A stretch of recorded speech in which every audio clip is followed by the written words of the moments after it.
జిల్లాలో ఘోర రోడ్డు ప్రమాదం సంభవించింది. ఈ ప్రమాదంలో 6గురు మృతి చెందగా సుమారు 30 మందికి పైగా గాయాలయ్యాయి. బంగారుపాలెం మండలం మొగలిఘాట్ రోడ్లో జరిగిన ఈ ప్రమాదంలో బస్సు అదుపు తప్పి 2 లారీలను ఢీకొట్టింది. క్షతగాత్రులను సమీపంలోని ఆసుపత్రికి తీసుకెళ్లి చికిత్స అందిస్తున్నట్టుగా తెలుస్తోంది.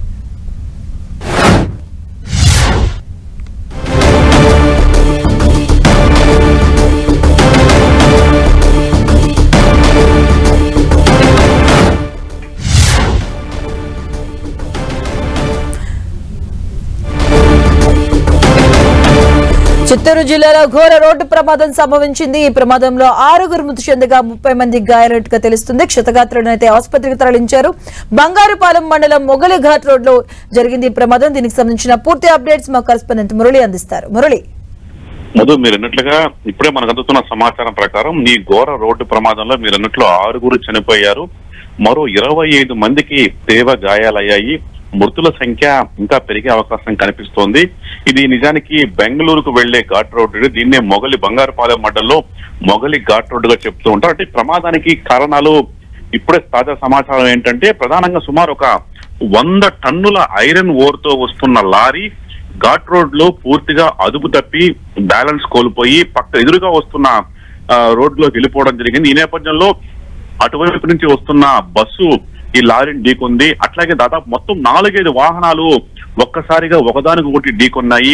ఈ నేపథ్యంలోనే బస్సులోని ప్రయాణికులే తీవ్రంగా గాయపడ్డారు. చనిపోయిన 6 మంది కూడా బస్సులోని ప్రయాణికులే అని తెలుస్తుంది. బస్సులో ఉన్న దాదాపు మరో 25 మందికి కూడా తీవ్ర గాయాలయ్యాయి. ఇందులో ఒక 5-6గురు పరిస్థితి కొంత విషమంగా ఉన్నట్టుగా తాజాగా మనకు అందుతున్న సమాచారం.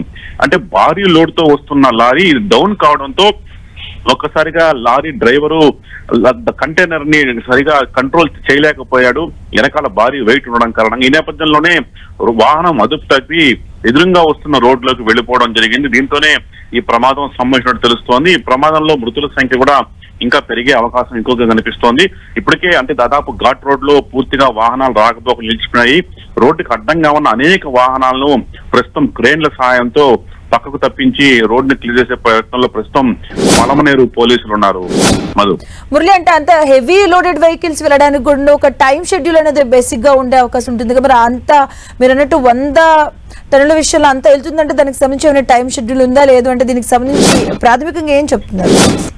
నిజం, తప్పనిసరిగా. ఎందుకంటే 100 టన్నుల ఐరన్ ఓర్ తో ఒక కంటైనర్ లారీ మొగలి ఘాట్ లాంటి చోట్ల రావడం అనేది దాదాపు అసాధ్యమైన సంగతి. ఎందుకంటే అక్కడ దాదాపు ఎత్తు పల్లాలతో కూడుకుని ఉంటుంది.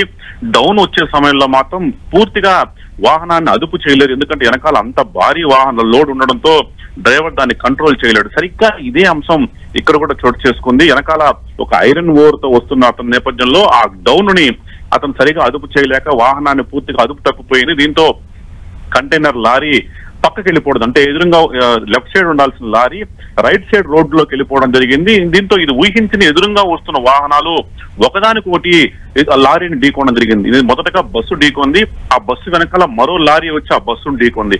అలా దాదాపు ఒక 5-6 వాహనాలు ఒకదానికొకటి ఢీకొంది. కానీ దురదృష్టం ఈ పైగా బస్సులో నిజానికి బస్సు చిత్తూరు నుంచి బెంగళూరుకు వెళ్తూ ఉంది. ఈ బస్సులోని ప్రయాణికులే తీవ్రంగా గాయపడ్డారు. బస్సులో ఉన్న అందరూ కూడా తీవ్ర గాయాలయ్యాయి. దాదాపు అంటే ప్రమాదం జరిగిన సమయంలో అన్ని వాహనాలు కూడా మితిమీరిన వేగంతోనే వస్తున్నట్టు తెలుస్తోంది. లారీ కూడా అంత భారీ లోడ్ తో వస్తున్న లారీ కూడా మితిమీరిన వేగంతో వచ్చి రోడ్డు పక్కకి వెళ్ళిపోవడం జరిగింది. ఈ నేపథ్యంలోనే ఇది మాత్రం ఊహించని అంతే వేగంతో వస్తున్న ఎదురుగా బస్సు కూడా ఈ లారీని ఢీకొంది. ఈ నేపథ్యంలోనే ప్రమాద తీవ్రత అత్యంత ఎక్కువగా ఉంది. పూర్తిగా లారీ బస్సు నుజ్జుగా అయిపోవడం పరిస్థితి. ఈ నేపథ్యంలోనే బస్సులో ఉన్న ప్రయాణికులే తీవ్రంగా గాయపడ్డారు. ఇప్పటి వరకు ఉన్న తాజా సమాచారం ప్రకారం 6గురు మృత్యువాత పడ్డారు. మరో 22 నుంచి 25 మందికి తీవ్ర గాయాలయ్యే. మృతుల సంఖ్య మరి కాస్త పెరగవచ్చని అంచనా వేస్తున్నారు. అక్కడ మొత్తానికి ఒక ట్రాఫిక్ క్లియరెన్స్ కార్యక్రమం, అట్లాగే క్షతగాత్రులని హుటాహుటిన పలమనేరు ప్రభుత్వ ఆసుపత్రికి తరలించే కార్యక్రమం అక్కడ కొనసాగుతోంది. Madhu, okay, thank you Murali.